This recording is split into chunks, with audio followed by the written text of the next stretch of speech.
sudden enlightenment? What if I told you sudden enlightenment wasn't a mystery, but it's just a change in the way you relate with that voice inside you, that inner voice?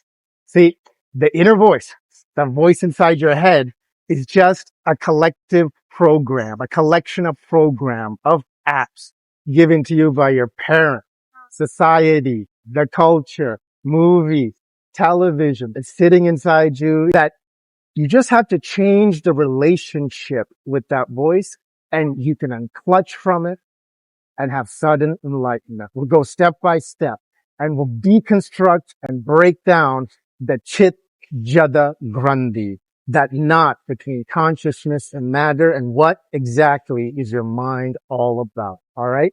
So first thing to understand is that voice in your head is not you. See, when you have a bad thought in your head, you go, oh God, why am I like this? If you have a good thought in your head, you're like, if you feel guilt, if you feel pleasure, it's always going and we're always like, It's controlling us, commanding us. Why? Because we think it's us.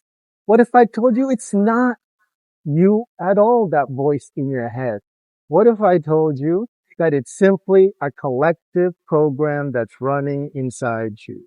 That's what we call the ego or the Ahamkara. But why do we believe that it's us?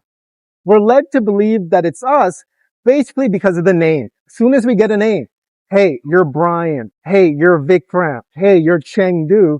We think, okay, that's who I am. So everything that happens in Brian's face, in Vikram's face, in Stacy's face, in Chengdu's face, we think it's us, right? Because it's happening, and that's why. So it's really the name that ties everything together.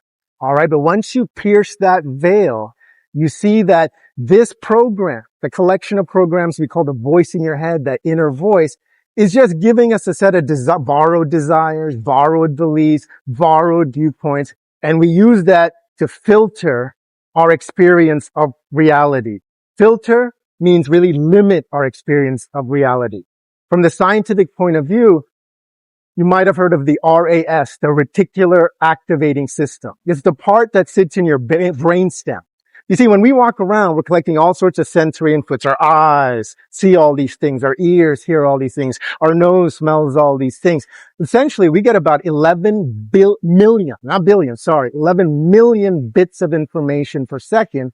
And the RAS, the Reticular Activating System, filters it down from 11 million bits per second to just 40 to 50 bits per second. So that means whatever desires and beliefs that we have filter what we see. Here's an example. If you're really hungry, let's say you're in America and you're driving around, all you might see is McDonald's, Carl's Jr., all those signs of restaurants will come into your view. If you're not hungry, you may not see those things.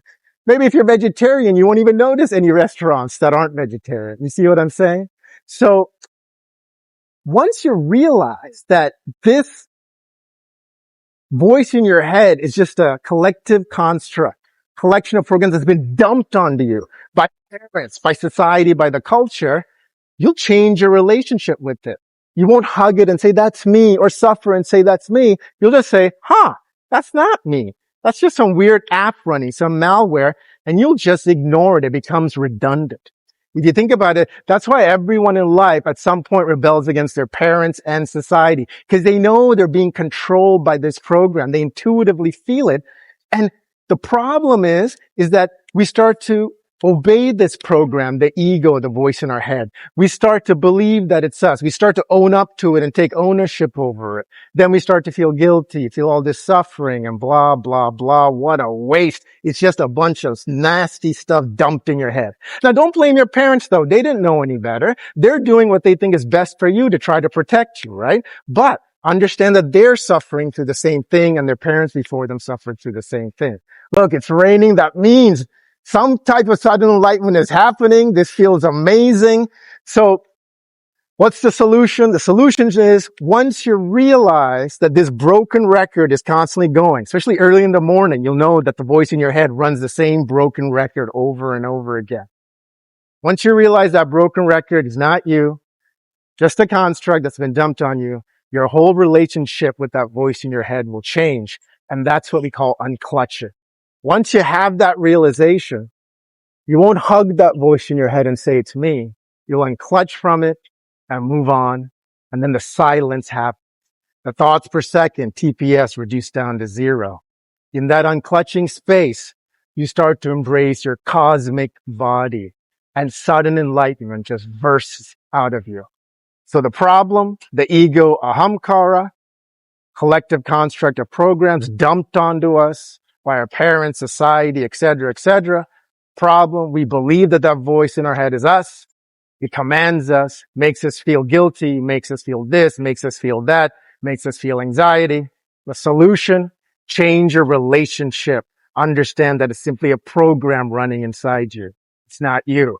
Once you understand that and change your relationship, you'll unclutch from that and be free.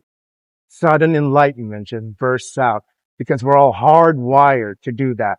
That Chit Jada Grandhi knot just dissolves completely, and we're all hardwired to download the existential reality, the cosmic consciousness, Bhagwan, and that is our birthright, to be always blissful and enjoy this beautiful ocean of samsara instead of suffering in it.